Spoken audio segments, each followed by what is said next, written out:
Let's talk about all the good things and the bad things that it brings. Let's talk about cloud gaming. Let's talk about it. What's up, everybody? What's up, everybody? Appreciate you guys joining me today. And we're going to see if we can get some cloud talk going. It's going to be a little rough. I do apologize. I am new to this live stream, not typically my thing, but see if we can get it, see if I can do it and make it somewhat enjoyable. So first, bring on everybody. First guest is going to be, for the panel, is going to be Purple Haze. So welcome to the stream, Purple. Hey, thank you for having me. And let's see, next we're going to bring in my buddy, everybody knows him, your boy Suave, the Climax. Hey, what's up, everyone? Everybody, welcome. I appreciate you being here, man. Oh, thank you, man. Shoot, I'm here lurking and jerking and chilling. Yeah, and get the cap dealing. right. Yeah, I can't. Get that It's brim, like- man. You got to get the it's like- brim. It's like opposite on the Yeah, it's opposite on the camera. You touch this here, and you're like, wait a minute, is this here? All right, and then, hey guys, last but not least, I'm going to bring in my buddy Cowboy. Now we're going to make the show epic. Here he comes. This video is gonna be epic. Hold on, let me just pull up the camera real quick. Really? All right. just come up, guys. Thank you, fine sir, for being here. Much appreciated. Much appreciated. Definitely great to see all you guys face to face as well. I know I've been a keyboard warrior for the last 2 years, but I'm coming out of hiding, I guess. Oh yeah, man. Great.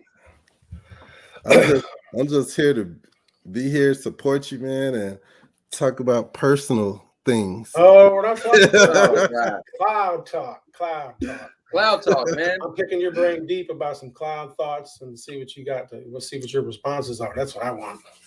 Nice. So- That's an inside joke me and Cloud have. Yeah, I know. Every time we get on PUBG, I'll be like, "Oh man, you did this," and he'd be like, "You like that every time, man." Big complainer. Dude, I'm happy to be here. Thank you for inviting me, man. This video is gonna be peppy. Epic, man. For sure. That's for fine. sure. That's my new saying that I made up. Hey, so let me give me 2 seconds here. I gotta look at my notes. I'm definitely, I guess, super rough. So bear Hey, with. Purple Haze, you're muted. I don't know if you know you're muted. Yeah. Oh, okay. She Okay. stays muted until she's speaking. Is my audio good? Yeah, Yeah, you sound it's great. good. Sound good. Clear is clear, Okay. clear. Cowboy, Cool. you're good. Yes, We're all sir. good. So let's see here. One second. I guess what I'll do real quick is just say hi baby. everybody real quick.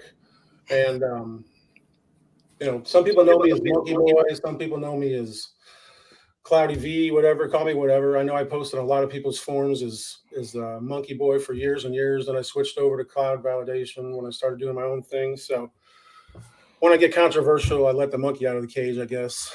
Oh, yeah. Yep. But basically today, like I said, I wanted to bring everybody here. I've had all these thoughts that I try to get out in other people's streams, and it's just so limited with the 50-word maximum typing and trying to get your point across and in between people's posts and stuff like that. So basically, let me see here if I can get these questions real quick and see what you guys think. Can you guys hear that noise? I don't hear anything. I don't No, know, sounds good to me. okay. Sounds great. I guess I need to let me say hi to the chat real quick. Okay. I just want to say, Purple, your hair look nice. Cowboy, your hair look nice also. Thank you, man. I took a while getting it did today. Right? Thank you, Suave. Oh, that really was for Cowboy, but yeah, No worries. Got it. He was trying to slip in a comment for the Cowboy on the DL. he know he has beautiful hair. Why he trying to play you out, Purple? This dude gonna try to act like, oh, I'm not talking to Suave's not talking to me. I'm gonna just throw it back on Purple. What? You said Act like purple. he's not part of it or something. That's what you said. Hey, I just like your hairstyle, bro. You know, I I appreciate just love it. your hairstyle, man. You know what? I always tell people when Fast and Furious came out, Vin Diesel made bald heads popular. You know. Yeah. So, Oh yeah. You sure it wasn't Michael Jordan? I feel like Michael Jordan, man. I feel like Michael Nah, I Jordan don't was think- the one. I don't think it was popular. You didn't see people. Michael Jordan was cool, but people didn't also try to have a bald head. Oh, okay. I feel you. You know. Not in my day and age, anyway. Hey, all I'm gonna say, I cut my hair bald because of Michael Jordan. I mean, it wasn't Van Diesel. Okay. You know, so I mean, I guess Well, when potato Michael Jordan potato. came out, your mom probably cut your hair, actually. Nah, I did. Oh, you did. So did? Yeah. You was a rebel. You was like, you know what, Mom? You was what, all of 8 years old, probably? Probably like 55, but yeah. Okay. One second, guys. Hey man, shoot. Okay, Everybody so had a good day. let's get to the questions. If you guys are ready. Yeah. Okay. So my first thought about why I kind of see that Google is just kind of at a huge advantage over the other, the 5. Basically, there's 5 cloud gaming streaming services right now. I don't want to talk about Boosteroid and the PCs that are out there, the actual cloud PCs, but the 5 that we have, the 5 actual cloud gaming services: Stadia, Luna, GeForce Now, xCloud, PS Now. And I really want to just talk about how I feel like, that Stadia is at such an advantage, and some key things that I see they already have in place. They've had in place for years that a lot of people just don't talk about, I guess. But before I do that, I kind of want to say also that I know I don't want to come off as a Stadia fanboy, because I don't see them with rose-tinted glasses. They're not my favorite child, but there's so many lies out there and just misinformation to me. So that's really why I kind of fight for them more than the others, because it's just like they're the ones that I just hear constant lies or misinformation, just not correct. So just to clear that up, but I don't want to seem like I said I'm only for Stadia, but so the first thing that I see, I want to ask you guys what you see, if you agree or what you think about this, is that Stadia has that the other 4 services don't have. As I see as a huge advantage is them being on Linux. The fact that all the other 4 cloud services are all Windows based. They're all Windows based. Stadia is the only one that's Linux based. And the 2 advantages that Linux offers that I see is, one, they don't have to pay Windows licensing. So if Amazon has to pay Windows licensing, NVIDIA GeForce has to pay Windows licensing, Windows owns Windows, so they don't pay it. And then the fact that Linux, from what I see, is more efficient in the way that compression and decompression, it takes less power than what the same Windows computer does. If it's a Linux computer versus a Windows computer with the same hardware, that Linux is just more efficient in a way. If you understand what I'm saying, it just operates more efficiently. It doesn't have the heavy load of Windows. So those 2 there, I feel it automatically gives Stadia a huge advantage over the other competitors. And then naturally, it also has inherently reduced lag because of the faster decompression, the compression, et cetera, et cetera. So just what do you guys, what are your thoughts on that? I'll start with Purple and kind of go around, and I just wonder what, if you guys, it's just something that I've constantly hits my brain. I'm just wondering what do you think about that? Yeah. So when it comes to like the compression rates, and when we start talking about, getting packets of data back and forth between the cloud and, the end computer, I think, what I always go back to is really, this cloud computing, right? Where Google is at that, and how their stacks are built, and, what they built their stacks for. So I definitely agree with you. I think there's like an inherent advantage that Google has in computing power. That's why they came up with the term. I think, they get a lot of heat for this, but negative latency, right? I think this is starting to relate a little bit to what you're talking about. It's not really negative latency, but right.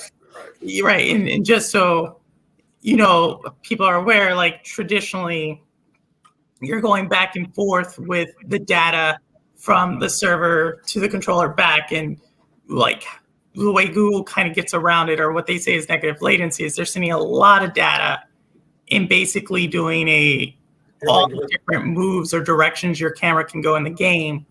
That is essentially what they send it all at once. All there, right? Exactly. Right. Your choice is you just uncompress your choice, basically. Exactly. So I am, at the moment, it seems like that is cutting edge, and if that's due to Linux, then for sure. I think it's just how they built their stacks in general is what I think gives them the advantage. But I'd love to put it back to the rest of the panel as well yourself to just go on. But overall, yeah, no, I agree. I think Google has proven that when it comes to computing power, that they are kind of a premier. I mean, just a step above to. I mean, I think the next closest would be IBM. So, Cowboy, or you guys just go around. Who? Yeah, I go. I'm gonna go So to chat.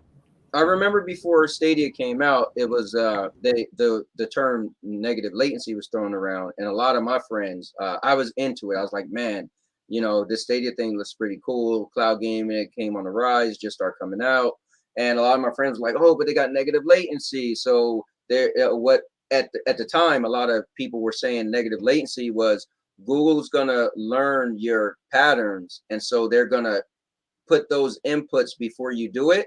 And so people was in an uproar. It was considered a negative thing, like, oh, I don't want this thing assuming what I'm gonna do, then that's not real, or blah blah blah. But it shows though that it's been around for over 2 years. That however they call it secret sauce, however they're doing it pretty well, and it is pretty smooth. I want to go to we all know Cloud Gaming Extreme. They did and Monkey, you was in there yesterday, or Cloud V. You got a million different aliases, but let me know what you want me to streamline. What should I call you? It's muted. You're on mute. I was doing the chat. Yes, it doesn't matter. Cloudy V, Monkey, it don't matter. Okay, I'll figure it out. Happy. So yesterday they were doing their show, and this was pretty cool because a lot of times people don't want to give Stadia credit. So without actually saying Stadia, they was giving so much credit to Linux. They were saying how I forgot what they were saying, but they was using Intel, and they realized Intel just wasn't cutting it, so they used Linux, and Linux was way more advanced. And I was driving at the time. I so bad wanted to write, but doesn't Stadia use Linux? But I just left it alone. But so honestly, the Linux thing is a good deal. I think the only issue is that the porting, right? So we know that anyway, I'm not a programmer at all, but I think they say that it's a little harder to program some stuff for Linux. And so if your thing was Windows based or another format, then you have to do a lot of porting to make it to be able to work with Linux. So I think historically that was considered a negative thing for Stadia, but we know that Linux, if your thing is Linux based, it's gonna be a little more smoother. So, but I think it's a good thing. I think what it ultimately comes down for me is if they could get games on here and the games could be optimized as best as they can for Stadia, right? So if you could go the Linux route and port a game on Linux, and then let's say you have it smooth, perfect, or if you say, because I'm sure we're going to talk about this, Stadia is going to allow people to start porting things over and not be in Linux. If you could at least optimize it that when it's on Stadia, it's smooth, then I don't really see the problem. But that's my 2 cents on being Linux or not Linux. Good stuff. Good stuff. Suave. So I'm not really familiar with the whole Linux thing and what it is, but it sounds like that we're talking about how smooth Stadia run compared to other platforms. Is that correct? Yes, and it's basically because the less the less lag that they typically have, and yes, just the experience because of I feel it's because of Linux, but yes, that's the point. Okay, so I'm just dive in from my experiences. I can't only as of this moment compare the PlayStation 4 compared to how Stadia loads in and stream, and how it's viewed on the fast rate, I guess. I did a video a long time ago where I Get this put light in, together. I played the same game and I loaded into Destiny 2 and in the same location. Then I loaded into Destiny on my PS4, and then I loaded into Destiny 2 on Stadia. And I was just comparing, letting everybody know that, man, this thing runs way smoother than my PS4 would ever run. You know, I think because of the PS5 coming out or being out, they're not gonna make any updates like the PS5 to make the PS4 run faster. So I think at the time that I did this video, PS5 wasn't even out, you know. And based on my experience of playing on Stadia, I've never had any issues with kind of like lagging or anything. It'd be a little lag every once in a while, but it's not like that's like air blue moon, to be honest. And the gameplay, it's always smooth to me, you know. I could play for hours. I think last night I played for a whole hour on the live stream, didn't even realize it, and I didn't have any issues at all. It was just running smooth, you know. Right. But that's my take on it. Okay, perfect. Like I said, awesome. So let's see here. 1 second. Next thing. So the next thing I want to say is to you or to everybody, what is game streaming? Okay, we say just in general, what is game streaming? And what I mean by that is game streaming it's video streaming, right? It's video streaming. It's what we're doing right here now. It's this live streaming. Ultimately, game streaming is basically a 90% clone of standard streaming, except for its ultra low latency, basically. I mean, I know there's more to it than that, but in reality, the difference between a live stream and a game stream from Stadia is the ultra low latency that you're getting on that stream. So your responses are there, and et cetera, et cetera. So my point is, who is the number one video streamer in the world? Let's remove the fact about the ultimate latency. I mean, the ultra low latency. Let's just focus on they both have a common relationship of video distribution. Who's the number one video distributor in the world? Do you guys know? It's probably YouTube, I would think. Yeah, I was thinking YouTube by like tenfold. Yeah. YouTube distributes 100 billion hours of content every single day. 100 billion hours. It's insane. So with that already in place, YouTube is in place, data centers are in place. Stadia is being built on the backbone of that, and their data centers are being expanded from that. With that being in place for the last 10 years, when they bought YouTube out, what I'm seeing is this. So they have the data centers in place when what's the CEO's name? For which company? From Stadia. Phil Spencer. Right? Phil Harrison. Was it? For Stadia? Harrison. Yeah, Harrison. Not Harrison. Yeah, not Spencer. Spencer's Xbox. I'm sorry. So when Phil Harrison came out on Stadia, he talked about the 6,000 nodes that they had, and those are obviously being expanded. I know the last 2 years, probably the expansion was obviously delayed. I know a lot of people, shunned Stadia, but hardware expenses are sky high. Employment availability is low. They're introducing a new tech. They're not going to throw money away. They're just not stupid. Google is an extremely patient company.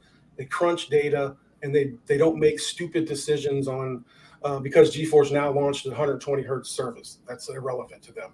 So getting to the point, like I said, they have YouTube is really the focus of this. And what I'm seeing, what my point of YouTube is, and what I want to ask you about what the benefit of that is the fact that besides having the nodes, besides having the data centers, besides having all that, the main thing that they have that they've worked out over the years is that YouTube works out something that's called like allocations. It's bandwidth allocations. It's throughput allocations. So the signal gets with the ISPs. They work that out with all the ISPs worldwide, so there's no disruption for your path. And that's all been in place. Like they've worked out those deals for years and years and years. And they're delivering this billion hours of things. Also, Google is so tied in with all the other ISPs. So I just feel like the tie-in of all that, the distribution of the billion hours of 1080p 60 video or 1080p or 4K 60. You can stream YouTube all day long at 4K 60. You know, I mean, it's obviously they make money, but it's from a revenue stream. But the point of this, the bottom point, so you can get your guys to answer is, so you having those, like I said, having the allocations, having the data centers, having the nodes, the expansion. The main thing is the allocations with the ISPs. Like when Netflix launched, I don't know if everybody remembers, but like shortly after they launched and it got expanded, they had problems because there was actually news reports about it. They didn't work out with the ISPs. They didn't work out deals properly. They want their money too. And so they had to go in, work those deals, because otherwise your signal was sitting there buffering because you weren't getting the correct throughput or the allocation or whatever the technical word is. I don't know what it is, but I know that's the path. So what are your thoughts there? Like I said, is that being another huge advantage already in place for Google, Stadia, et cetera, versus the competitors? Yeah. So I think it's interesting. You know, we talk about the video throughput, but if we think about Stadia, you know, and thinking about cloud computing, right? So you start with the question off like about streaming games and stuff, and it's actually multiple, right? Cloud computing, as you know, cloud validation, like, right? You have a voice element, you have a video element, you have a data throughput element. So I think, yes, Google has an advantage to a degree when we think about scaling because of where they're located. But at the same time, something that I believe hampers Google is they don't have that everywhere, right? And meaning that you'll notice like Google doesn't have all of its products all over the world. Like there's certain countries that you can't get a Pixel phone. There's certain countries you can't get certain things. Right. And so that's where I think some of the other, when we think about cloud gaming specifically, comparing it to Azure or, you know, xCloud with Azure or Luna with Amazon Cloud, AWS. I mean, I do think some of them have some advantages just because of they've worked some things out that Google hasn't. But I would say where Google is in the market, I believe that is definitely an advantage. But I think it really depends on scalability. What you're saying is like the end state, is it getting to the most people? Is it having the best experience for the people who have multiple options? But no, I definitely think Google has a strategy and has a slice. I'm not going to say it's going to probably be top in every single one of those categories across the world, especially as we start talking about scalability and some of the incumbent players and their market share. Okay, yeah. Cowboy? Me personally, I'm all about optics. I like to come at this from a layman, right? I like to I'm heavy into cloud, but I come from more the guy that didn't know anything, right? So I'm kind of speaking for the people who aren't like super tech savvy. Like I love tech, but that doesn't mean I know all behind the scenes. So I'm coming from the people who just the optics, what I see. So yes, I think anybody pretty much could say, when I think of streaming, video streaming, I think of YouTube, right? YouTube, it's not hard to think. You might think maybe Netflix, right? Netflix or YouTube, but those things are popping in your head, right? Netflix, YouTube.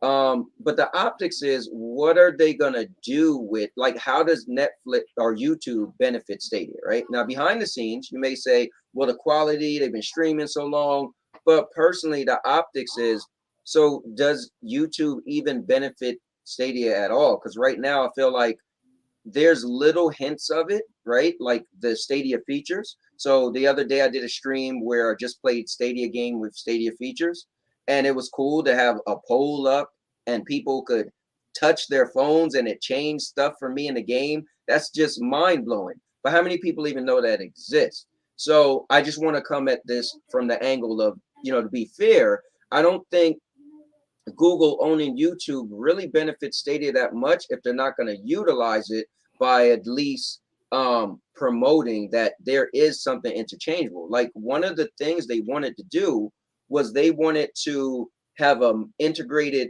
world merged together that you, the streamer, will be able to play a game, and you, the viewer, could purchase that game by just clicking on my video and pull you right in. Now, sure, you got things like crowd play where people could press something and pull right in, but they never fully got that, what they spoke about, right?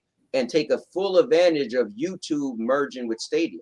So why the quality of streams is great and it's powerful, I'm not giving them too much credit yet, because I don't feel that they're fully taking advantage of letting you know that, hey, YouTube is a powerhouse. And by the way, Google also owns YouTube and Stadia, and there is an integration. I don't think they're doing that great right now. Okay. Chaos? Did you say chaos? Chaos. I mean, climax. So I think that I kind of agree with Cowboy on that, because they, even though now I will say the benefits of, you know, streaming straight from Stadia and then going straight to YouTube, I think that's very helpful. And, you know, I can definitely say that when I'm on my end and I'm looking at the stream and I'm recording, it looked totally different from when the video loads up on YouTube and I'm looking at it. You know, they look way better because I don't have any like high-tech TV or technology or anything. I don't have a gaming computer, nothing like that, man. So it makes the videos, at least for me, I guess, like if you're a guy that doesn't have all that high-tech stuff, you're able to see it. You're like, oh, dang, man, my video look like this on YouTube, you know, compared to what I was playing with on TV. So I can speak on, it looks great on that. That's a good benefit. But I have to agree with Cowboy on the, they can do more since they have their hands in with YouTube. Like Stadia could do more since they have their hands in with YouTube to exploit it more and to do more things with it. I think that from a business standpoint, maybe they're working on some other things and gradually getting to those things. And we have no idea what may happen around the corner. We have no idea how long things are going to take before they announce those things that they're doing with YouTube. But I do agree that YouTube definitely streams a lot of videos and stuff, more than anything I know, you know, even compared to Netflix on. I thought I had to sneeze, but even compared to Netflix, I think they've been, even then they was doing a lot of videos and getting a lot of stream time, you know. Right. So it's a known fact that, you know, well, I will say this, for me, if someone asked me the comparison like what's big, I would say YouTube, you know. Now Stadia being involved with YouTube, maybe some things are about to happen. We don't know. As of right now, all I can speak of is how my videos look as a streamer when they upload from the when I go straight live from Stadia and it uploads to YouTube, how different they look in my eyes, you know. So I think that's a great thing. To me, that's huge, because you could think just a couple years back, not too long, a couple years back, we didn't have that, you know. Not even a couple, I said a year back, we didn't even have that, you know what I'm saying? So I think it's coming along, because I'm all like for the facts when a company comes out. I love Stadia, but I do agree with you, Cloudy, on what you said earlier. There's so many lies or misconceptions about this platform, and that's not fair. You know, right. You should tell it all out. You know what I'm saying? Did you follow the instructions when you hooked up the system? Don't just plug it in the wall and you forgot to plug it into the TV and then say, hey, this don't work well. You know what I'm saying? So that's, it sounds silly, but that's how the things are being promoted. You know, so that's just my take on it. Okay. Cloud, I also want to, yeah, I wanted to also add, I think, like, you know, the question is kind of interesting, just because you did mention like YouTube and the advantage there, and you start off with let me like, stop you 1 second. Because my main point was really just the fact that they are distributing so much video already out there. So I mean, I know that they have to compress the game stream and send it out as well. But I'm just the main point or the main comparison or reference, I guess, to those two being similar is that there's so much video bandwidth being sent out by them. It's just astronomical.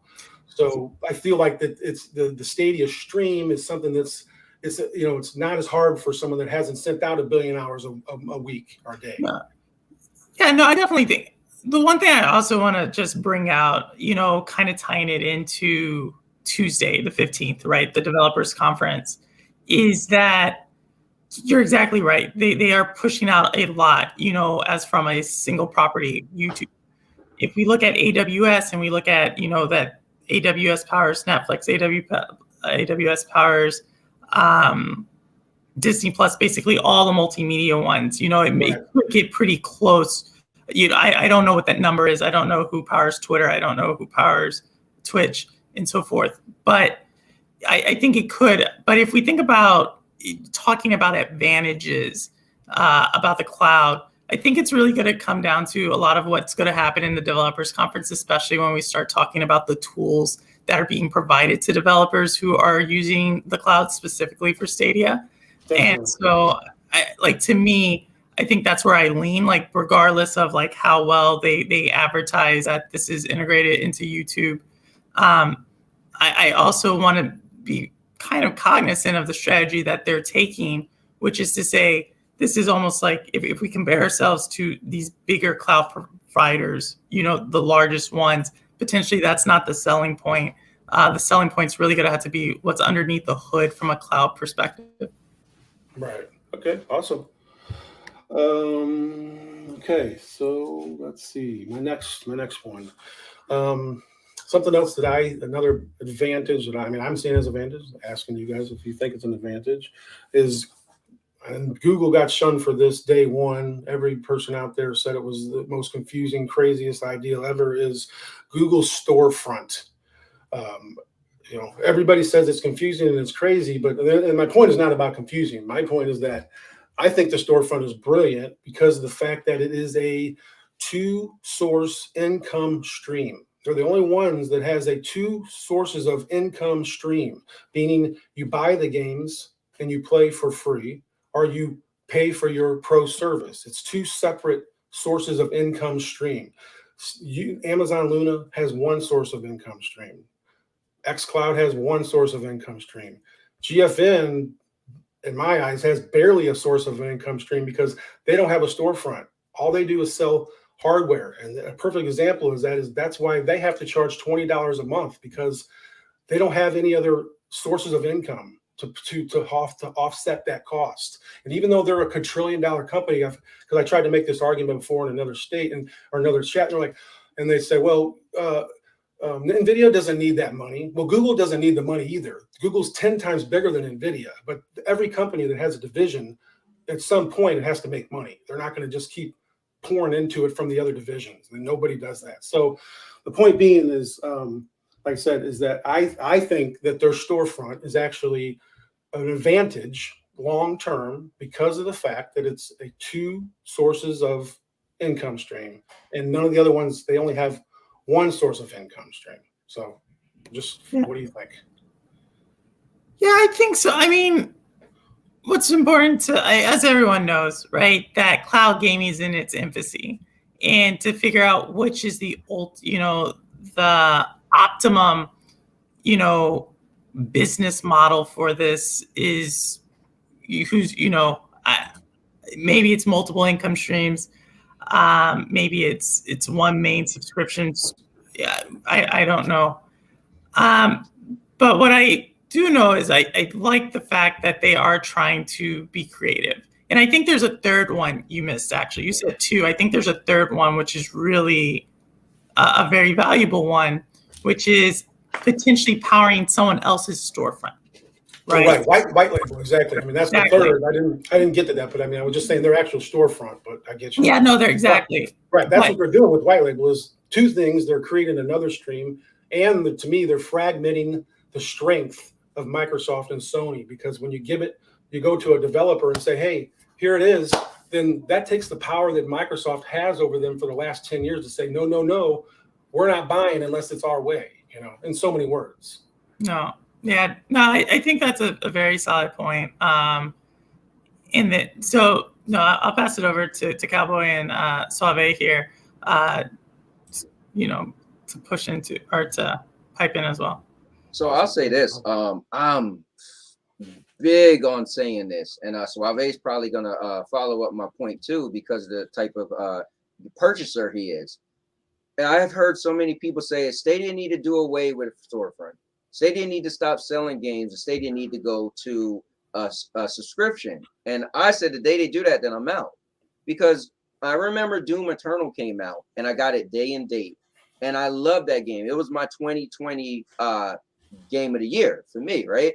And I use that example as this. There was no subscription service that got Doom Eternal day and date, right? Now it is on xCloud, right? Look at my favorite game, Marvel Avengers, right?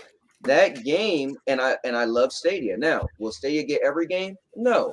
But we know a subscription service historically allows you to have cheaper titles or older titles, right? So let's look at Netflix. You don't see movies that's in the movie theater coming to Netflix, right? You see them, but like a year later, right? Now, HBO Max is a different beast because of COVID happened. So they had to figure something out, right? So when you go back to gaming, that's definitely a powerful entity, a powerful portion of Stadia, because you could have a game that come out and say, hey, I want this game, and not have to be limited to if it's in a subscription service or not. So I know people give Game Pass a lot of credit, which we should, right? It was one of the first subscription services to add day and date anything, right? So that's a plus. But you're still limited, right? Like when people bring up, like I like to talk to Doc Dark, and he screams Game Pass, and Game Pass is awesome. But I always say, was Dying Light 2 on there? Because everybody went crazy for that. Is Elden Ring on there? Now, both of those games aren't on Stadia. However, there's games that you're going to be able to purchase on Stadia storefront that you will never see in a subscription unless it's like a year later. And so that's my point. So Cloudy Anything that's like outside of Microsoft's that they own, especially, right? Right. Well, they get some games. They do get some games. Like last year, they had about 5 I will call next gen games or newer games that did come to Game Pass. But the question is, which games were they? So they wasn't the big budget games, but they still did. So still give them credit. But if you compare that subscription service compared to how many games Stadia get that you could just purchase, that means more to me. So again, that's a great point. I'm in love with Stadia for that, because let's say I decide, okay, I'm gonna go to GFN, which is cool because GFN, then you just have to buy it somewhere else, but then you can play it on GFN. So cool, give them credit. But the being able to play a game that I purchased somewhere else that's smooth on GFN, that's a little bit cumbersome for me. But so yeah, I'm in love with the fact that they have a storefront. For me, man, so I don't have Stadia Pro at all, and I purchase all my games. So when I see a game, I purchase a great example. The game Dawn of the Monsters. Now that Dawn of the Monsters takes about 8 hours to complete. If you just got in it and grilled it, you could probably complete that game about 8 to 10 hours. I could have got,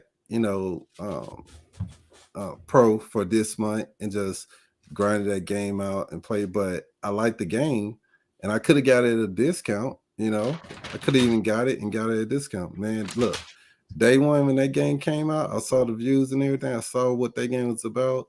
I didn't hesitate. I bought it for the price it was, and that's because I liked the game or what it was promoting.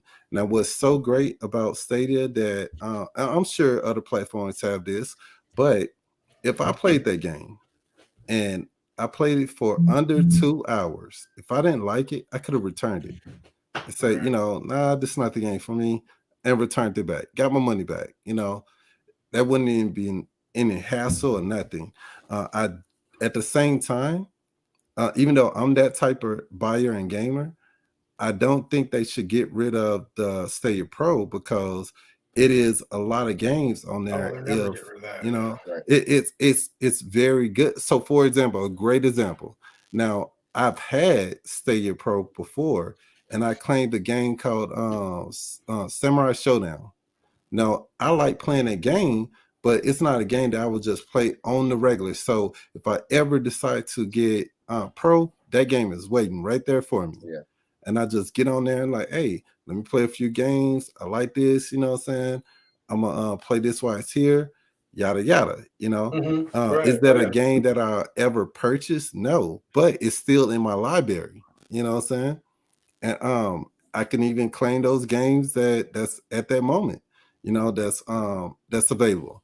So I think that like also like what Cowboy said, something like Doom Eternal.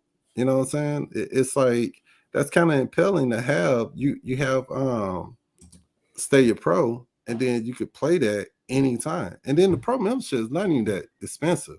You know, it's only $10 a Right. month. Right. You know, so Right. it's not about, oh, it's too expensive, that's why I don't have it.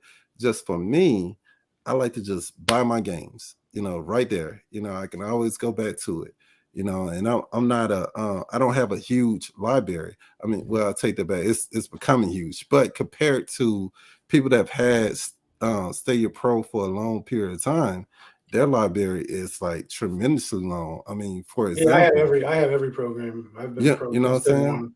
But the thing So for me, I don't play a lot of the pro games. I have pro because I have a 4K monitor, so mhm. I want the 4K stream. So that's and my and my that's benefit of another pro. benefit. You know, That's a right? great Exactly. That's the benefit, second you one. know. So, but to circle back just real quick, you and Cowboy, I'm just wondering. So, I mean, do you think, like I said, the fact that the store is broken up into two separate like that, do you feel that that is an advantage or a disadvantage for Stadia over the other competitors? A massive advantage. Massive advantage. I Good. agree. Yeah. I agree. Awesome. Awesome. Because we just had two people, Right. Right. Suave and I, right? Suave don't have pro, and that is a big deal for him to just be able to buy the game he specifically want, and that's Right. it. A perfect example. I got a friend of mine. He has Stadia, but he doesn't really play Stadia anymore, right? And he said, "Man, I'm thinking about getting Marvel Avengers as a crossplay." I said, "It's not." I said, "But listen, here's the cool thing about Stadia. You could just buy just one game to play with your friends every now and then, right? And you don't feel like you're sucked into a new ecosystem versus so right now Ray and everybody's getting a WWE game. Everybody know I'm a wrestling fan. I was hoping that it came to Stadia. It didn't. So my thing is if I buy it for let's say the PlayStation 5 version, then I need a PlayStation 5. So that means I need to find one and spend another $500. But if somebody wanted to just say, "Oh, I just so I could play with Ray," and then I do got a PlayStation 4, right? So, but I was thinking, well, do I buy the PlayStation 5 version because they let you get both versions? But then it's an extra $10 more, right? Those are the things you have to do somewhere else, right? Where Stadia, someone who's just want to get a game on Stadia, there's no physical hardware. You could play on pretty much whatever you already have. So you could just say, you know what, I'm gonna buy just that game, and then Suave point that he loves to say is free to play online. Because even now, if I did, okay, so think about it. I canceled my PlayStation Plus a while ago. So if I want to play Ray, because Ray's doing a stream tonight at 1 a.m. my time, right? I could easily buy the game digitally, but oh wait, now I'm gonna have to pay to get Plus just so I could play Ray, one of my friends. That's a lot to pay $70 for a game and pay to get Plus. So I guess I could pay for a year. That's $60. That is 70 plus 60. So yes, it's a massive benefit to have Stadia have a storefront where you could just buy just the game like Suave does and call it a day. Or me, where I always say I keep Pro for the multiplayer games. I keep it just because every month they come out with some multiplayer game that the community is playing, like Wreckfest or Dirt 5, and everybody's going crazy having fun. I just keep it just for those games. So awesome. Okay. And that's a great point, Cowboy. The mere fact that you don't have to have a subscription to play online with your friends, Yep. it's huge for a gamer Yeah. like me, because I am a PvP, not PvP, I'm a co-op gamer. I love co-op games, and the generation of gameplay is playing online with your friends. You know, if for example, Purpose say, hey, you know, we're gonna pay Rainbow Six is Siege or whatnot, you know, can I get it for a discount if I have Pro? Yes. But if I just bought the game, there's no extra fee for me playing with her and other friends. You know what I'm saying? I don't have to, and it's not about being cheap or anything. It just, to me, it makes sense. If I am already paying for internet, you know what I'm saying? Why am I gonna double pay for a membership to play online with my friends when I can just still play online with my friends without having a membership? You know, that's just my take on. I don't understand. I mean, look, it's working for a lot of game platforms out there that's getting away with it, and I think that because they have they're up against the wall. Like, look, if you don't do this, then we're gonna take this away from you. You know, That's that the whole problem. aspect To of me, it. that's the problem when once you are tied into a subscription service and that's your only thing. If you're in that, Mhm. that's your thing. Then when they take a game away that's your favorite game, then your choice is to go out and buy it. I mean, but I want to move on to the next comment or the next Go question. for it. Don't Go Purple. for it. Did you say you had to leave like shortly, like an hour? How much time you got left? I could stay a little bit longer. Awesome. And Okay, 'cause also, I got I'm a few super more excited that questions. Suave said he's going to play Rainbow Six. That's what I got from that statement. There you go. And then, you know, that's the thing though. Like, if I, So, you know, I know you play that game at any moment. If I was like, hey, you still playing that game? And you be like, yeah, you know what I'm saying? I could just purchase that game, and it's probably gonna be on sale by the time I purchase, because I didn't purchase it when it first came out. So it's probably gonna be on sale. That's a plus for me. I don't care how you try to compare, like, hey, make sense to me saying that, hey, you should have bought it when it was this expensive, you know, compared to now, because now you're not gonna get as good gameplay. I'm like, nah, that don't make sense. Like, who don't like saving money? I'm not cheap or anything, but that just, I mean, if I can get a Lamborghini that's brand new, and you know what I'm saying, it's like half the price because they having the sale. Don't try to down talk me because I caught the sale and you didn't, and you bought it for full price. right. You know, so I think that it is just, it's great that I can just purchase that game. I don't have to get a subscription, and I could just play online with my friends. You know, Yeah. that just makes sense. Okay. Cloud, do you know if, just real quick, because I think it's a really good point to bring out that Suave is talking about in that type of gamer he is. Do the other cloud ones have free to play weekends?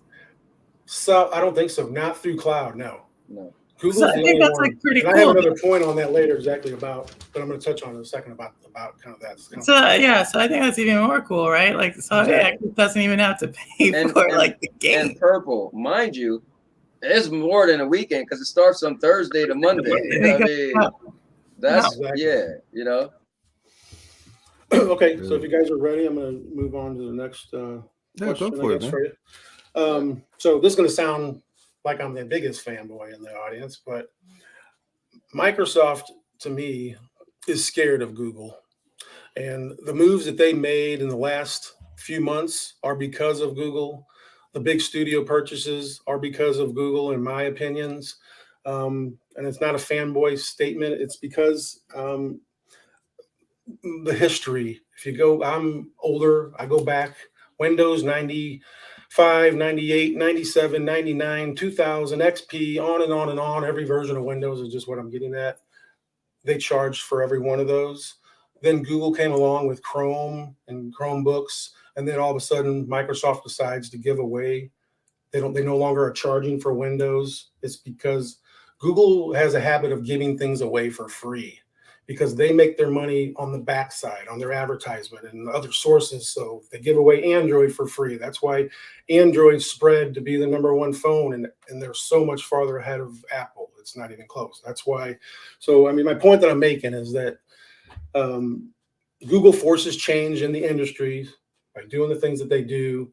They give tons of stuff away for free. Like I said, I feel that the moves that Microsoft made were mainly because of Stadia in so many senses down the line, not today, tomorrow. And like I said, the fact that they give away so much for free, what I'm getting at, the point is that what I'm seeing that Stadia, like you said before, Purple and Suave, about being able to play for free. Right now, we got 5 games that we can play for free on Stadia. They're the only ones that you can buy your games. Like I can buy a game that was launched last year on a substantial sale. It was a $60 game last year and pick it up right now for $2.99 maybe, or even $9.99, whatever the price may be, a substantial price, which is no profit really. And then I can play that game for 10,000 hours, unlimited, until my fingers fall off the bone, and they're providing that. Or I can play all these games for free. The point that I'm getting at is that is clear evidence to me that Google's right now, over all the other cloud competitors, that their cost of delivery is substantially lower than the rest. And it's the same thing. It ties into YouTube. It ties into that. But I feel like that's evidence of that. Maybe I'm wrong, but I just feel like that's clear evidence that their cost of delivery is substantially lower. And that's why they're the ones that, like I said, you don't have to be the subscription. Buy a game for, literally, how crazy did that sound? Buy a game from them for $2 and play it 7,000 hours a week. And they're going to provide the lifting and the cost all the time. So that is clear evidence that they're the only ones that are doing that. And the reason why is, for me, it's cost of delivery. And it all ties in, like I said, the YouTube and all that. I feel like the grand package is why, or part of it, why they're the only ones that are doing that. What do you think? Well, I think that. Oh, go ahead. Well, I just want to jump in there real quick to go back to, you said you think Microsoft is scared of them. So not 100%, but it's just all right. About well, I just want to thing. say this is they did go on record, Microsoft, and say that, and this was what, a year plus ago, but they did go on record and say that their competition is no longer Sony and Nintendo. Their competition is Google and Amazon. So they actually, that was their statement. Right. And then they also, just a few months ago, said they believe Amazon, Google, and Facebook or Meta will disrupt the gaming industry. So they did put statements out there that suggest that, to your point, might not be that far-fetched, that they have some type of fear. But just real quick, just to circle back, the main question is, do you think that Google is at a huge advantage because, or like I said, not a huge advantage. Do you think that it's evidence, these free games and all this is that, what is that? Like I'm saying, my point is that I feel like it's their cost of delivery because of all their stuff in place. It has to be lower. Or do you think they're just throwing their money away?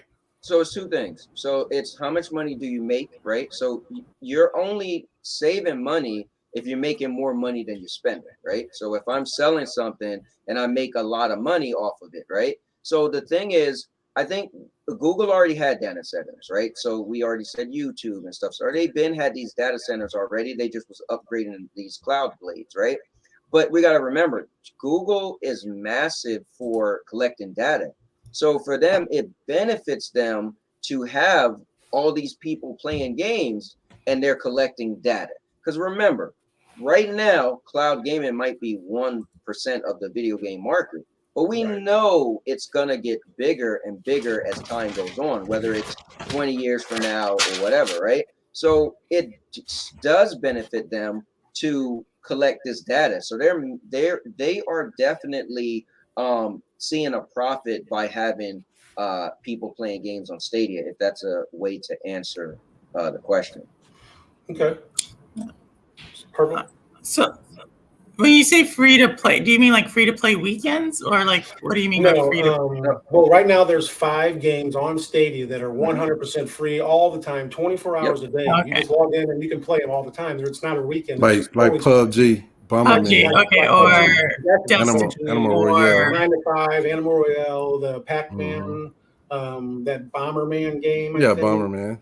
I know there's 5, but I don't. But so they have that already, and there could be more coming. They're the only ones that allow you to play these free-to-play games free, 100% free. Where if you play a free-to game on PlayStation, you got to have their $100 a year or $69 a year past. Oh, even Destiny 2. Destiny 2 is all free of to them. play. So the fact that they are delivering these games for free, 100% free, and the fact that they offer these crazy sales. Like I said, you can buy a game for $2 and play it until your heart's content. I just feel like it's evidence of, like I said, their cost to distribute. It has to be substantially lower than the rest.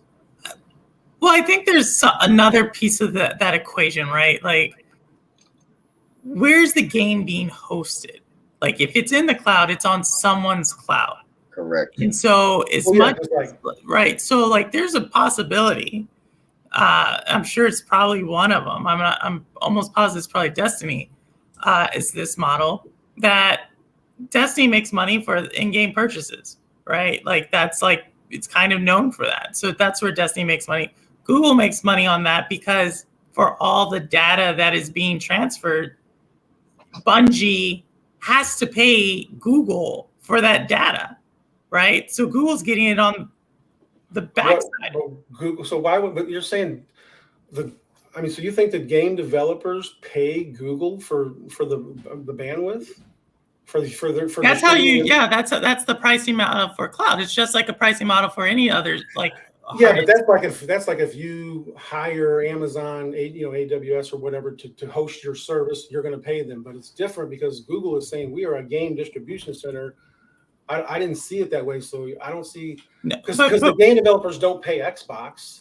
They don't pay Xbox because that's a hardware piece of shit. Because that's a hardware. But let's think about the cloud.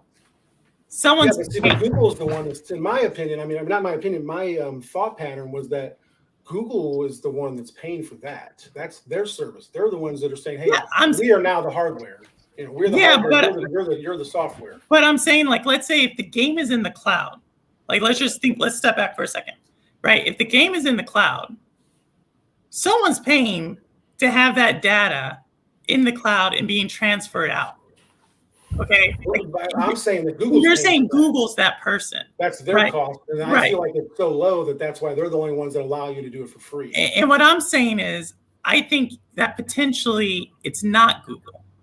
Like, I don't think Google, I potentially think it's the developer on that side. They're putting the game in the cloud to get more people to then have economies of scale to have in-game purchases. And that therefore their cost structure or their business model is accounting for them paying to have the game in the cloud. They chose Google so they could reach more people. That's how I would think it's going. I think he's just only talking about the 5 free games. No, I'm talking about any game. But it could be the 5. It could be any game, right? I get you. But my only point or argument or just to see that seems weird because then for the game, whatever, for Bungie, Bungie, they own Destiny. Let's just use that for an example. Why would Bungie, when they can put it on Sony and put it on Microsoft with 50 quadrillion people, you're telling me that? I mean, not excuse me, I'm not saying it that way, but I feel like it's. If they also had to put the game on Stadia, do the porting, and then you're telling me they also pay for the power usage in so many terms. They're paying for the electric bill, basically, and not in reality, but they're paying for the pushing, the power. They're paying to push it out as well. So I feel like, why would they do that? You know what I mean? Like, so let's take Bungie. Because I think this is an interesting point, right? What did Bungie come out with about 6 weeks ago? They said Google was a great partner because they could do a lot of stuff in the cloud. Right, they said that they could run tests, that they could do iterations. When COVID happened, Destiny, they was using Google servers. Really. Right. So now let's think about that. So let's just how business packages get put together. Potentially, Bungie's already paying Google to have stuff in the cloud.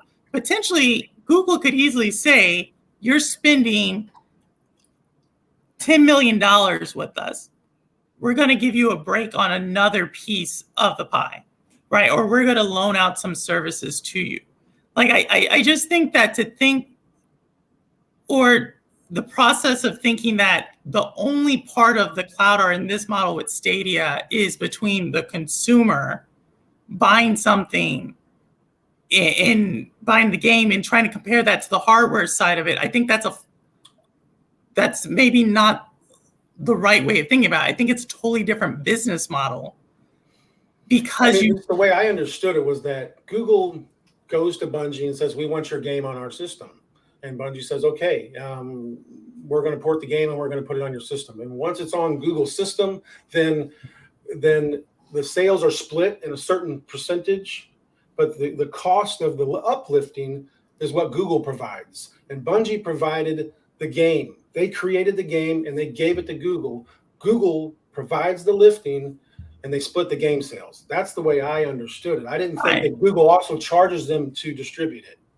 No, because I think there's obviously, like, we don't know the contracts in there, and there's some contracts that probably could say, like, Google went to Capcom and said, "Hey, for Resident Evil 7, we're going to port, we're going to give you $10 million to bring this game over for to test out to see if you like it. Does this make sense for you?" But I don't think that's it's not a smart business model if you think about it. They're paying people to bring their game, well, that's why they stopped doing that. I think they did that in the beginning because they were, trying to draw people in. And I think they decided to stop. Let's say they did it at one time. Let's say they did it at one time then, but I still don't think that's necessarily true. I think, once again, this is a framework that we use with consoles, that you would pay a console to bring your game over and so forth. But I think the value proposition Google is looking at with Stadia is not as a consumer product. This is why everything's on the developer side. This is why they continue to talk about their cloud capability. This is why they've created a whole new division called Google Stream.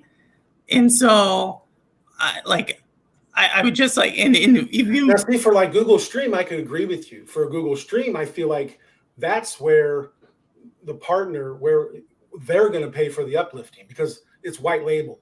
And Google is saying, here's the service, here's the ability to sell your stuff.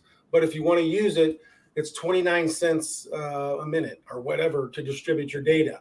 But on Stadia side, I feel like it's different because it's a storefront. They go to Bungie. They say, just like Xbox goes to Bungie and says, "We want to buy your game and put it on our system." They work out their deal. If it's porting cost or whatever it is, they bring it over. But then at that point, Xbox is doing the lifting or Stadia is doing the lifting. I mean, this is how I felt about it. Yeah, no, I'm not saying you're wrong. I just think we fundamentally disagree on the business model of Google Stadia. That if a company is trying to think forward looking, and the only way for them to think about the future is using the cloud, they have to go to someone to use the cloud. They have to pay someone for that. Therefore, Google is not giving up that space. Amazon's not giving up that space. So there is a business transaction on the back end of that. And what I'm saying is, during that business transaction, depending on how much you are spending, whether that's $1 million because that's how much space you think, 10 million, 20 million, 30 million, depending on how big your game is, there potentially is another side of it where they're saying, well, if you're giving us this game, we're going to give you another avenue to put your game out there so you can get even more money, potentially more Stadia players doing in-game purchases. That's how I think if the company is saying, we want to go to the cloud, which is what we heard several years ago from game publishers, is that they wanted a cheaper way of doing business. Okay, now you have all the cloud providers saying, we're going to give you that through cloud computing because we think we can now do cloud gaming. So at that point, it becomes now, what entices you to my cloud? Because you're spending money with me. Oh, by the way, I have a storefront where I don't have my games. I don't have Stadia Games and Entertainment. Therefore, your games will be put up front. As where Microsoft still has their own in-house studios that they're going to probably give favorable placement to, as well as AWS and Amazon has their game houses. I think that's the business model. Okay. I wanted to say something on kind of at the beginning of this topic before we move on. I think that a lot of people forgot that at the beginning when Google announced that, hey, we're going to get into gaming business, that they mentioned it's going to be affordable. You're not going to have to pay a membership.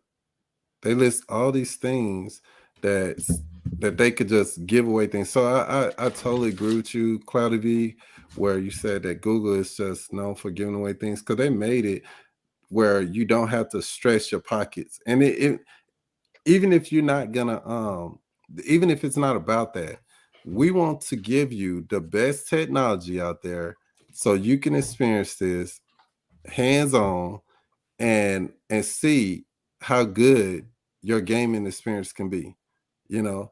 So and honestly, I thought this just me personally, I thought after the beginning when they was doing all the sales and everything, it would stop. Man, they haven't stopped. They've been keeping that word ever since 2 years ago, you know. So I Right. mean, you mentioned the free to play weekends, they still adding things. And I don't think it's to, at first it was probably to like, hey, we want everybody to experience this. And I know you're not familiar with this, so we're gonna make it very cheap for you. It's free, you know. So come on in. You got a month, 2 months to play it. Tell us what you think, yada yada. Now it's like we're gonna continue, continue to add stuff on there for free and sales on there for little or nothing, so you can continue to play. We notice that we have a Stadia community now. So we're gonna respect that community. We're gonna show our gratitude to that community. And if others want to get on and play it as well, friends, family, or whoever, they can come too with those sales. You know what I'm saying? So I think I even have a gift card that I can give to someone to play Stadia or something like that that they sent me recently.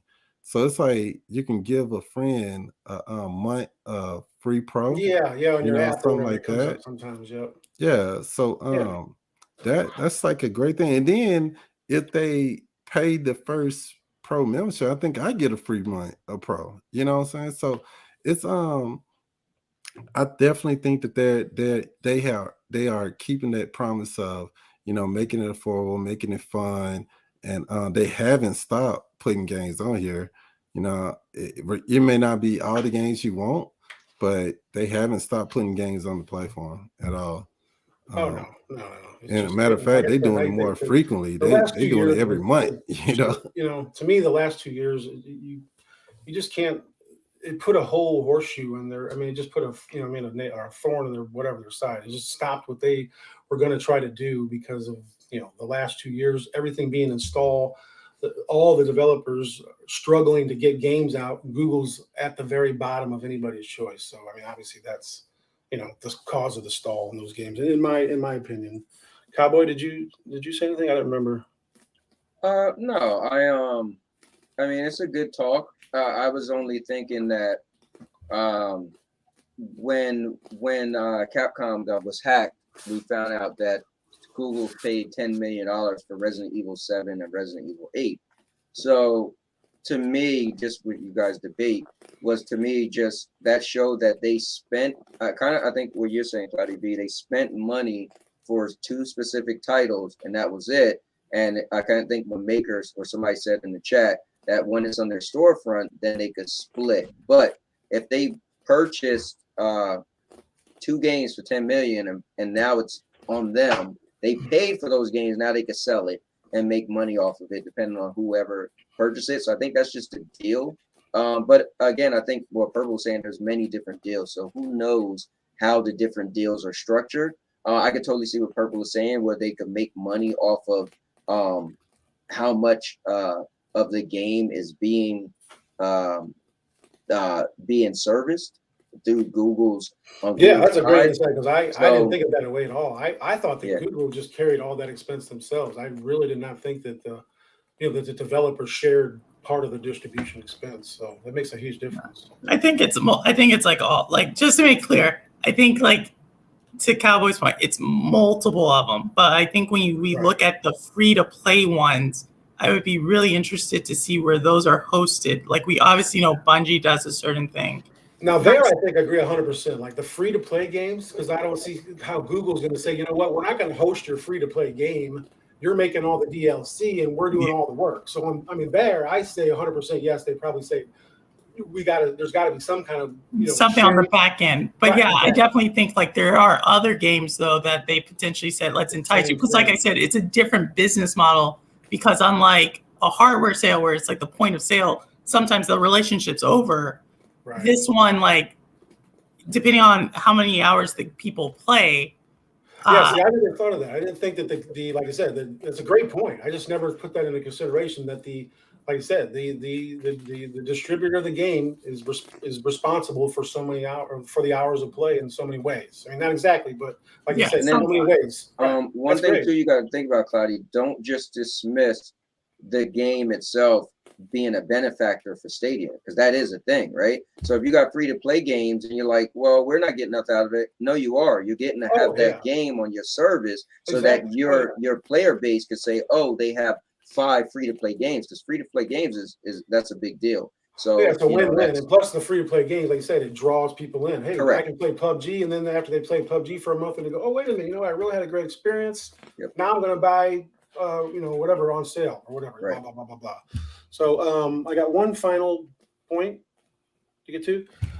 See what you guys think is okay. So, like I said, getting to Android, Google, Android controls 70% of the world phone market at this current state. 30% of Apple, 70% is Android worldwide. Microsoft is now basically non-existent, and there's nobody else. So 1 point. 2, Android TVs rapidly growing.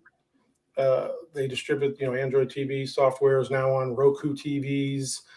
It's on TLC TVs, not Roku TVs, TLC TVs, which used to be Roku TVs like 2 years ago, majorly pushed. Now those TCLs are partnering with Android because Android creates Android TV software, and just like with Android phone software, they give it away for free. So it's so enticing. So anyways, their TV control is at 35% today, and it's rapidly growing. Like if you read the articles every year, they're gaining 100 million customers a year on year.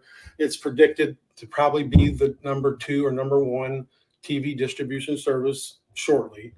So I feel like with them having the 70% of that market, 30% of the TV market, when this cloud, like I said, it's not today, it's 5 years from now, your mommy and your poppies and little baby Billy is really the target audience in reality. We're here today, but that's where it's going to happen. So my question is, or what I feel like Google is doing is continue to do, like with the Fortnite fight. If you ever remembers the Fortnite Epic fight, okay, they refused. Fortnite is massive, and they absolutely refused to give up on their 30%. They said, no, we don't care. We want 30 or we want nothing. We're not going to bend that rule. And I feel like they're constricting that rule tighter and tighter. And in the future, when Amazon Luna and when xCloud want to put their app on the Google App Store, okay, if the customer is an existing Xbox customer or existing Amazon Luna customer, it won't come into effect. But if you sign up through your Android account, just like I do right now, if I sign up for an app through the Android account, Google collects 30%. If I go direct to the web to that same app's website, I can get that same app for a couple dollars less per month if I put my credit card on that app's store, on that app directly, if you understand what I'm saying. So, but Google gets their 30% for anything that goes through the App Store. I feel like they're going to continue to constrict that. It's going to fall into the same thing. The app stores that are on Android TV is the same thing. And so if Microsoft and Amazon and GFN want to distribute their products through Android, which is 70% of the world phone market and 35 and growing percent of the smart TV market, if they constrict that and enforce that rule, that's another disadvantage for the other companies. They have to pay that 30% of their sales and profit, and it's another source of income stream for Google besides the white label, and then also Stadia as well. What are your thoughts? Yeah, I think that's true. I mean, right, if we think of Amazon, this one's already being kind of worked out, right? Everything's kind of resulting from Amazon Prime. Like, I think it's Luna's like more of an addition to Amazon Prime. Just Amazon has traditionally seen their Prime subscription model, like that's the value add. They're adding this. I think this is really just like Microsoft and, whatever they're going to do with their streaming stick. This is the one I'm kind of like, I think they'll all have their streaming sticks and stuff, but the phone, the main thing is the phone. They're saying that when you look at the thing, the most growing next market of gaming phones This is mobile, right? It's mobile, right? So if Android is 70% and they want to distribute their games on that and have people with all these new touches and new gyroscopes and new swipies and all these features that xCloud's creating and Amazon's creating and Google's creating for mobile games because they want to sell those games to mobile, then I feel like there's no way they're going to get around it if they're going to distribute that on Android phones. Yeah. I mean, yeah, no, I totally get it, but I think there's a reason why Microsoft is a plaintiff in several of these antitrust cases. Exactly. Like they are directly a beneficiary on multiple fronts of this. And so they are. Microsoft is a major thorn. And yeah. So I think this is like, a little bit further out there, but yeah, I think this is initially why Microsoft created their own phone system at one time, right? Yeah. So I think I don't see how they'll get around it. I don't see how they're going to be able to say, Google's going to say, look, if you want to sell games in our game store through your little xCloud app, we're sorry. That's ours. They created Android and they gave it away at a substantial loss for many years. When you go to court, I don't think it's. I'm not a lawyer, but I don't see how xCloud's going to be to say, well, sorry, no, we're going to put our app on Android and we're not going to pay. Yeah, no, I think that's how everybody had to pay Windows licensing for everything for years and years and years. You have to on the backside, if anything that has a Windows code, they're getting their licensing. Yeah, I think, but I also think Microsoft though is more. Yes, they bought or they're trying to buy Activision, which has King Games, which is a property of a solid mobile property. But I really think Microsoft's play they're trying to become a Netflix model, and so then you have to ask yourself, if that's where's Netflix seen? Where's Netflix done? I'm not sure if Microsoft's trying to make a play purely at mobile. I guess that's what I'm saying, especially given that the cost per customer for gaming, at least, is about 10 times as much if you have someone who's a console gamer or PC gamer versus a mobile gamer.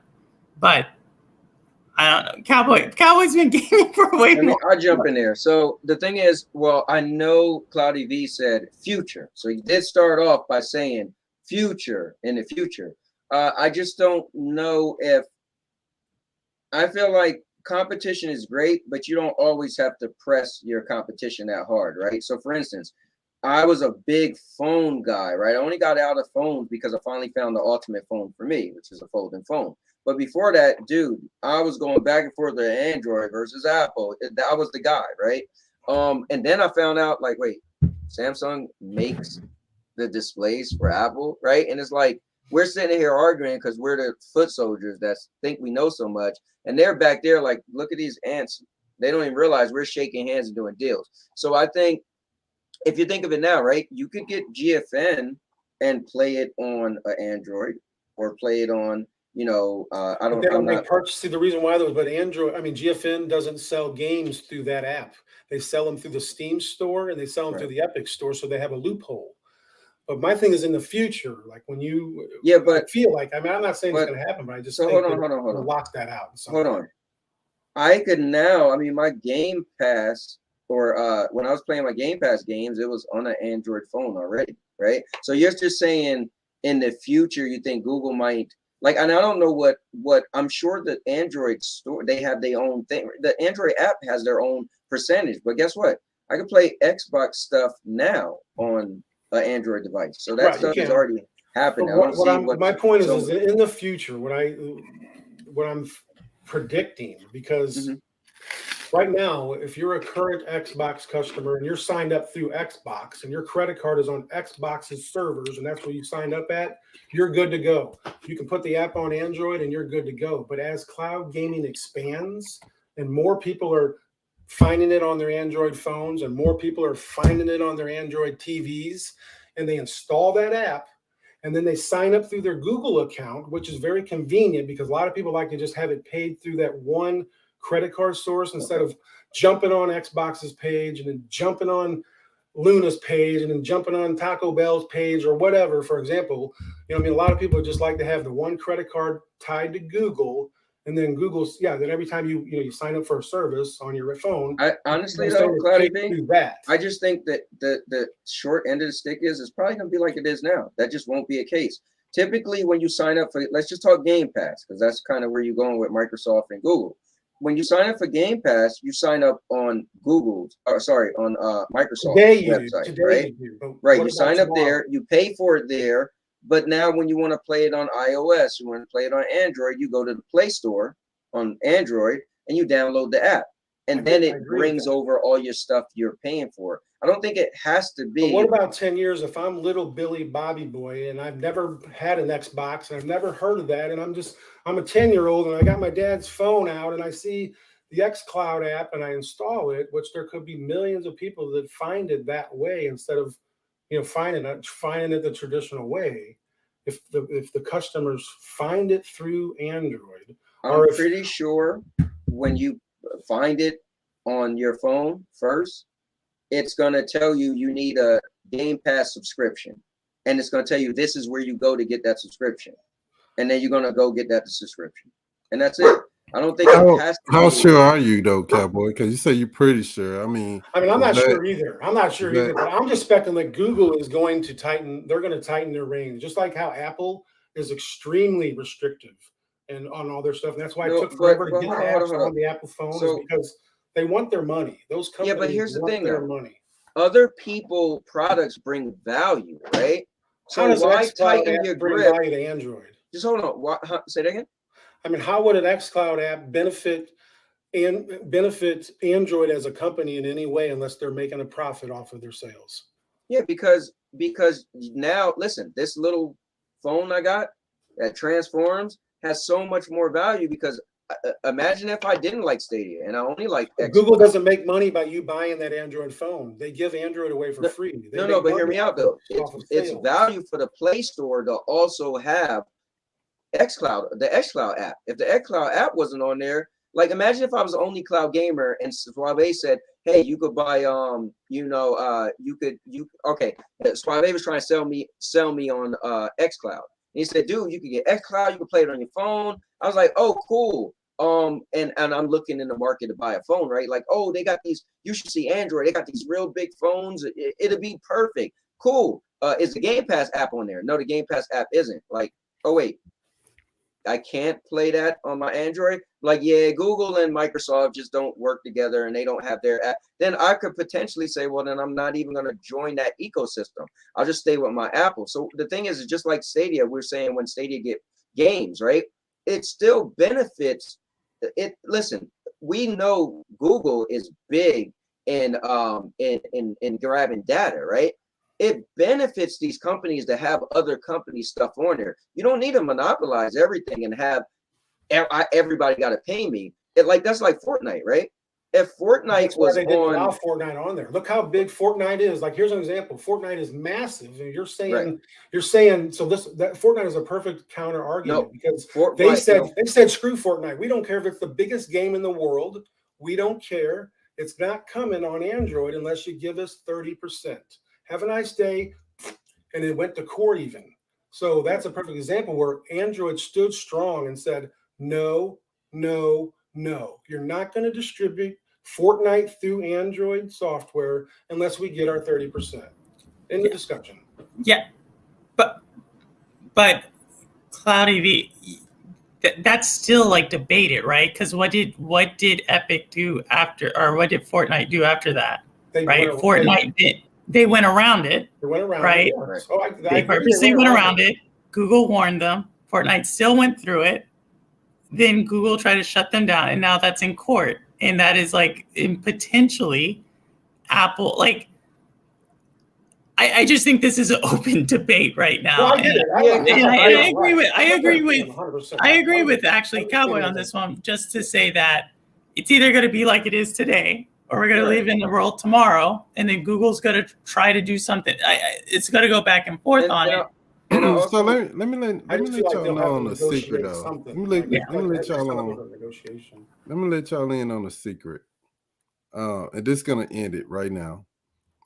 I'm taking all the cuts from behind, man. I'm gonna I'm the loan shark. So now y'all know the answer. You know the secret. We can move on. What's going on? All right. What's the next question? All I heard was Oh, that's the last all I question. heard was Suave saying he's gonna take it for behind, but that was just Oh, me. what? Yeah, that's all I heard too. Hey, That's all we I got heard that on. too. I'm That- clipping that. Wait a minute. That was it. That's going on your. That's going on your page. Hold on, Cloudy Hey, B. no, Cloudy cool, B. I- Hold on, All man. right, all right. How in the God's whatever you're gonna have a show on the eve of Tuesday, and you ain't gonna have us talk about that? We can talk about Tuesday. You want to hear my predictions for Tuesday? Let's go. Go, Come go, on, go. baby. We're not getting Gen 2.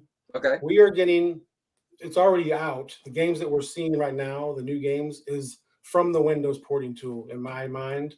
So it's already the Windows porting tool in action.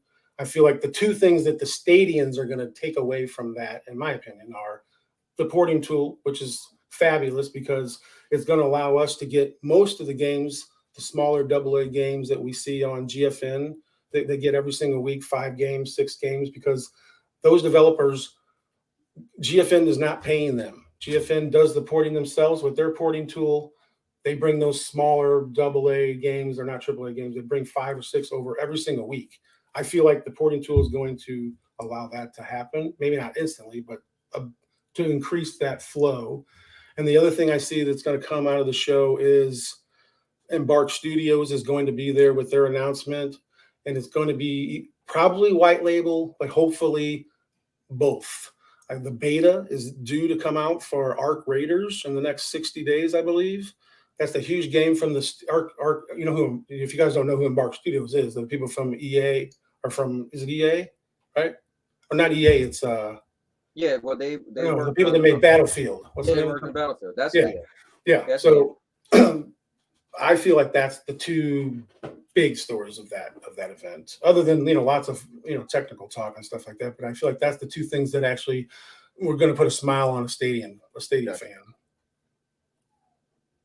What about you guys? I'll go last. Oh, You know, okay. Go ahead, Purple. I am cautiously optimistic is the word I'll approach it with. I think I was last week, I was pretty conservative on it. This week I saw the blog post and I saw that Stadia was doubling down, inviting players to the conference. I listened to Cowboy's stream. So my opinion is going to be with him. So I see my opinion to his. All right. So I think that it's gonna be, and I think I said this on someone else's show. I think that I can't predict all of it, but I think that part of it's gonna be like tech upgrades, something they're gonna do related to tech. I think it was on Cowboy. I think I made that on Cowboy. I think I did a message on your show, Cowboy. But I think it's gonna be tech upgrades on what's to come or what's coming or what's already here. We just improving it, and that's my take on it. It could be other stuff. It could not be that, but if I was to guess, I would say it's something related to the tech being upgraded, to make it better. Cowboy gets the final word here today. And don't say about Oh, you got to stand up. Don't say anything, Cowboy. Look, Cowboys. don't say Hold on, anything man. about. Don't say anything about them purchasing you a Let me say wig this, or something right? to get some hair on your head. I don't want to hear that. Let me say this, Suave. Be quiet for a minute. And I Go for want it. all the Canadians to hear my voice. Trust and believe. Listen, let me take y'all back to the summer of 2021. Now I know some big Stadia haters, and they was like, Stadia is gonna die. It's over. And you know what happened? The 2021 Developer Summit happened, and matter of fact, the biggest, I won't say names, leave it alone, but the Don't biggest say it. Stadia hater, the person who get deemed as the biggest Stadia hater, the biggest, you know what he did? He put a post and said, you know what? I'm gonna change my thought now because the Developer Summit shows that Google's in the long run. And you know what I did? I made a video What'd you that do? said What'd you Stadia do? won the war. Well, mark my words. If that was just last year, if that's what happened last year, this Tuesday, and I don't want you to get super hyped, but I'm gonna do it for you. Okay. I got a feeling that Ooh. Stadia is gonna reveal, they're gonna show something, speak about something that's gonna let you guys say Stadia will definitely hear me out. The Stadia haters, Maker of Chaos is in the building. You're one of the biggest ones calling you out. So hear me out. Where's I'm he here. at? Let's put him in I there. guarantee that Maker of Chaos come Tuesday is going to say, all right, fine. Stadia's not going to die. Because this is what I think, guys. They got a lot of stuff, right? A lot of stuff that we're already talking about, the porting, Embark Studios might come. You might do this and that. But I got a feeling that this is what's going to happen. Stadia is going to tie it together. They're going to talk about how well the Developer Summit, what they announced last year, how well Pro is working for the developers that's putting their games on. They're going to tie it together that the incentives are doing great. They're going to tie together that they got more games on the way. But I think they're going to tie together the fact that this porting is going to allow them to bring more games, that it's going to be crystal clear. Now, this is for the Stadia fans that feel like, what if Stadia is going to die? It's going to be crystal clear that Stadia ain't dying. Now, I got a feeling they might talk about Gen 2. Hey, Cloudy V, this is all for you, baby. This is I like appreciate you, man. You know I got much love I for you guys. got this feeling, guys, that they might actually talk about making the service like the fidelity greater, right? I got this feeling. Now here's the question. Let me ask you this, Cloudy V. Let me ask you this. You're the guy known as Monkey Boy. I said to my wife, she said, so what show you going on? I said, I don't know. She said, what type of show it is? I said, listen, I don't even know, because this guy, I just found out Cloud Validation and Monkey Boy is the same person. And when he's Cloud Validation, he's the nicest guy. But when I see Monkey Boy come around, I'm like, oh, damn, you already know it's going down. So let me ask you this, Mr. Monkey Boy, and I'm asking Monkey Boy. I want a Monkey Boy response. And take Maker Chaos, that hater, off right now, right? So this is what I want, a Monkey Boy response. Monkey Boy, why in the blue hell would Stadia say Stadians? Tune in on Tuesday the 15th, which is my wife's birthday, by the way. Every day we've been going out celebrating. Can I get a break? But listen, Cloudy V, why would they do that? They know that we're called the Stadians. I guess it's official now, right? We know it's a developers thing. Last year, right? It was nothing meaningful for a gamer, right? Nothing at all. What was meaningful was just to feel like, oh, wow, they're really trying to help developers bring games because they're giving great incentives. So you tell me, Cloudy V, why would they invite us? If nothing big is going on, Cloudy V, if nothing big was going on, why? Now, I get it. They did put a post and said, well, guys, just know back down a little bit, right? information. But guys, they're inviting us personally. Yeah. No, right? They didn't invite us last year, He's getting excited for Tuesday. I heard. Look at Friday. Look at him gold teeth he got in his mouth. So you tell me, Cloudy V. I'm excited. Pull up a chair. Pull up a chair, all right, and sit yourself down. I am sitting down, man. Pull up a chair, and you let me know why. I think it's because they want more of those negative news articles, so they put it out there so they could just bring in more negative news articles. I think they're gonna take Cowboy's invitation back. Like, that's what I think. He's not going. He's not going. Your invitation is probably gonna be taken away. I'm in the front row. What you talk about? The third seat. I'm in the front row. Boy, they gave that to Cloudy V. They gave that seat to Cloudy V. That's how we doing it. You didn't get the memo? No, but guys, listen, man. So for me, it got to be a reason. Listen, I really feel that it's going to be more techy, but I think like last year, the tech is going to add up to people like Maker Chaos as haters.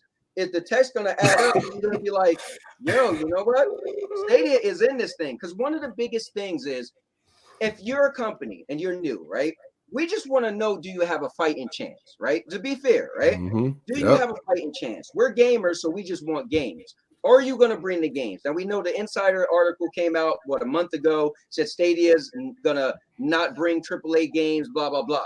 But we also know that there was a post that put out looking for a new job title for people to port AAA games. So I got a feeling, guys, what we hear on Tuesday is going to be Tekken, but they're going to lay it out. The foundation is going to be solid for Stadia going forward. I got a feeling, and they know that they want Stadians to make sure they witness it live. I definitely think they got something. I don't think they would have put that out there without something. So it's any good to me. Any news is good news, and I can't wait. Yeah, I'm just rolling for it. Like I'm gonna be honest with you guys. Like it doesn't take too much from me as a gamer to be excited about something. Like there's so many features on Stadia that I haven't even tapped into, and Right. Because of other Stadia YouTubers, I'm able to see how they stuff work, and I'm like, oh man, that's amazing. I'm gonna have to try that. You know what I'm saying? So anything they release on Tuesday, I'm gonna be excited about. I'm gonna be like I just won $1 million. Yeah. Well, Oh yeah. and like I said in my video, being a Stadia fan is like trying to play the lottery, right? Yeah. We're like, our expectations is this. If they do what we want, right? We want to be able to say, I'm playing on my laptop, I'm playing on my phone, I'm playing on my TV. If I win I like your comment, Purple. what'd you say?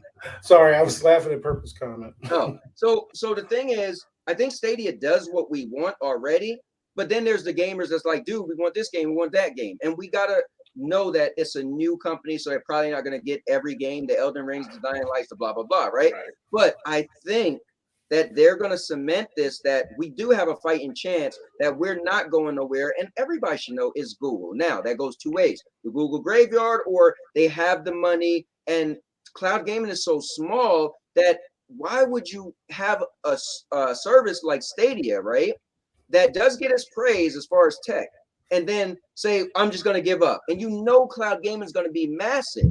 So I feel like the fact that we even see white label, that they know they got something great, right? So Stadia isn't going anywhere, but I got a feeling that Tuesday is going to be cemented. Like it's going to legit, just like last year, less than a year ago, the biggest Stadia hater. Okay, I agree. All right, there. Purple, did you say? Man. No comment. This has been. I'm sorry, Maker. Yeah, I had to. One thing I wanted to say, guys, too, I forgot to mention in the beginning. I don't know how many of you guys got one of these. Now, what's that? What's that? This is the original. This is the original cloud gaming. Go out there and do your research and thank Steve Perlman, because that guy is a freaking genius, and he's the one that did it in 2009. Okay. So, it's pretty much called PlayStation Now. Yeah, PlayStation Now bought the tech back in 2014 when they went bankrupt. But yada yada yada. Wow. I mean, for me, I was going to say too, I forgot to mention, my most exciting thing about Stadia is the fact how good it works over a 4G LTE cellular signal.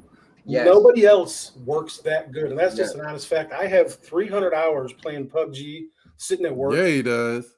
I play PUBG every single day at work. When my boss is not looking, I'm on PUBG. And it's just crazy how good it works. A first-person shooter, and I'm playing against Xbox players. They're on their wired connection. PlayStation players too. And PlayStation players, and I'm on my cell phone over T-Mobile LTE, and I'm able to compete. That to me is just like insanity, you know. And that's important for you to say, because a lot of people say, "Well, 5G is amazing." When I go to my mother-in-law's house, number one, she didn't have internet for the longest time, and she doesn't have unlimited, so I would never use her internet, right? So when I would go over there, she lives kind of in the mountains a little bit, kind of like out there, we will call the sticks, right? So I don't get 5G out there, and I'm rocking with 4G, and it's playing great, you know? Yep. So I mean, 4G is, I'm sorry, not my microphone. 4G is the same experience as 5G. If I switch from 4 to 5, there's no difference. It's almost exactly the same. So, dude, I played it on 2G. and it still worked well. Like seriously, I'm not Where's that joking. guy at? I'm not Where's that- wait a joking. minute, where's I'm that not one guy? joking. Mr. Because Urban I World. thought Where, is he still in here? I gotta make. I thought Cowboy, that you know about that Urban World joke. Go ahead. Sorry, Kev. I connected to the wrong Wi-Fi instead of 5G. I connected to the 2G, and I played it for days and didn't even realize it. So Well, that's a little bit different. You're talking about No. at your house, though, right? yeah, at your house. Well, I'm talking about on your. Yeah, he's talking Yeah, about yeah, mobile I know you're service. talking about He's talking about mobile service. Well, Yeah. I'm gonna say this then. I'm not a tech head, so I thought those things were one same. I got you. Yeah. It's all good. Listen, yeah. I was just trying to be in the conversation, man. Can I come? Can I nobody's come on- to the club? Nobody's into this as much as Purple. Purple got us all beat. I think Yeah. Purple might be like the CEO of some company or something. We don't know. Man, Purple, look, let me tell you, I had a Lamborghini that I purchased, and I thought it was gonna be mine. Purple bought it for me, bought the lease and everything. I don't even own it no more. So Look, like, I'm that's- waiting to see Purple Cloud you know. Gaming come out. hey, it's already out. It's already out. You I'm about just to have to start purchase Googling it. it. Well, hey guys, I want to say I really appreciate you being here for my first stream. It's rusty. I hope we had some fun and some cool topics, something different than what most everybody's talking about. And like I said, thanks again. I don't know if you guys got anything you want to say to the chat before we go, but thank you for being here. Well, thank you to everyone. Thank you, Cloudy V. I definitely have seen you in the chats. I played with you a few times on PUBG. So thank you for having me on your first stream. It actually means quite a bit for someone like me to be here with two amazing Stadia content creators. So thank you for that. And obviously, still, even though we may disagree on business models, you can come back anytime. Agree to disagree. That's right. I like I like other inputs. I want to hear other people's insights, and I want people to hear why I'm scratching my head and say, hey, maybe I'm just crazy. I don't know. I mean, hey, so good stuff, I man. this, Cloudy V. Now I'm gonna start calling you Cloudy V. That's cool. Dude, first of all, I said this many times before I even knew you were Cloud Validation and Monkey Boy. But I said to Monkey Boy, you're always adding value because when you come in, and I just want to put this out there, if I could see a one-off with you versus Ace, because whenever Ace is on and you're in the chat, you just grill him so hard. I love Ace though, man. If he's here with me, I want to be clear. I'm not. I mean, it just feels like, because like I said, people keep coming back with like nonsense, and I try to be like, whatever. So I just want to say, for somebody's first stream, I'm telling you, look it up. I don't think nobody's first stream was probably as good as this, man. This was very insightful. Awesome. You guys had an awesome debate where me and Suave was like, you know what, we're just gonna leave them alone. But I'm telling you, look it up. I didn't want to prove neither one of them wrong. So Yeah, I was like, that I'm was wrong. the thing. I want to say I'm wrong because I know I'm not right. So like, I have to be wrong. I'm just here's my thing. I'm just speculating. Purple is from New York, so I ain't even messing with her. I didn't know that. Reminds me of what's his name from UFC? Purple. He don't even know you. The Iceman. You're from Liddell. Texas. You're not So I even ain't from New messing York. with him. So, but also, honestly though, thank you for having me to be a part of your first show, man. This was awesome. I just love content creation. I love watching all the newer people come out too and start doing stuff because we have the MM2Ks and the Sunnies and the Clives. And then I said to Ray like a year ago, I said, in a year from now, we're going to be like the new guys, right? So now Ray and me and Stadia Vet, but now it's the Climax. It's the Lo-Fi Monks. It's the, Windstar is you. So you guys are like the new blood, man, and like killing this thing. So I'm happy to be a part of it. Awesome, man. Yeah, it was a great time. I think that, man, I always got your back, brother. We have a lot of personal conversations when we game together. So, we're brothers. So anytime you need to call on me to help you with a show or get advice or anything like that, I'm here for you. You know what I'm saying? This was PUBG, great. so I can start complaining as soon as you get down on the ground. I know, right? Because boy, hey, Cloudy BB, I be having them. I'm sorry, man. I'm serious. My PUBG is serious gameplay, man. Dude, it is. Let's play some Dead by Daylight, but PUBG, I'm like, bro, that's my serious time, man. We have some we're having strategy fun, debates when we play together, man. We were like, Bro, come on now, Dad. I thought you was gonna follow me. Nah, you said over here. Like, no, man, come on now. I said all the way over here, bro. So it's great, man.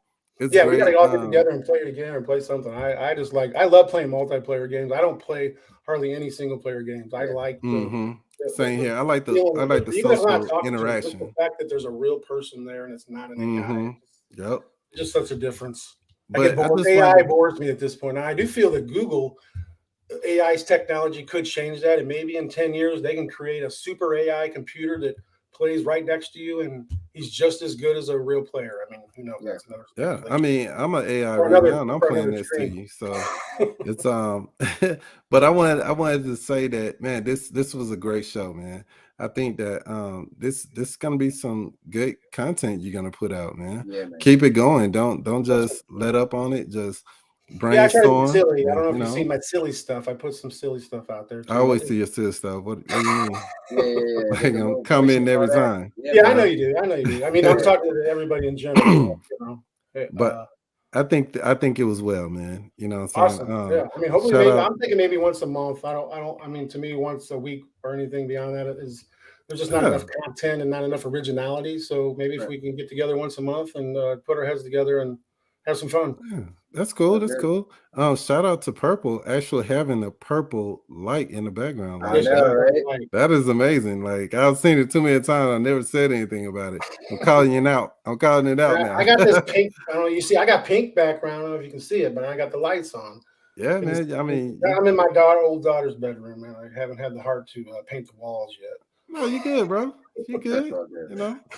Hey, I want to just give a happy quick see shout your out to face, House. man. House, is that how you pronounce his name? Holtz or Holtz. Holtz. I like that guy a lot. He's always got some good input, and I Yeah. actually reached out to him. I tried to reach out to him. If you hear me, Holtz, appreciate your message, man. I same thing. Your input and your insight, I think, is awesome. So maybe you can join us next time. But once again, thank everybody. If anybody else got anything to say, if not, I guess we'll end it. You know. Stay tuned for Tuesday. Hey, It's dude, gonna we'll be see you guys Tuesday, man. Coming soon. Good stuff, man. Appreciate you guys. For sure, man. Take care, guys. See ya. Later.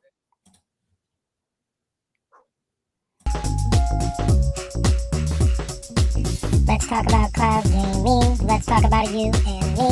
Let's talk about all the good things and the bad things that it brings. Let's talk about cloud gaming. Let's talk about it.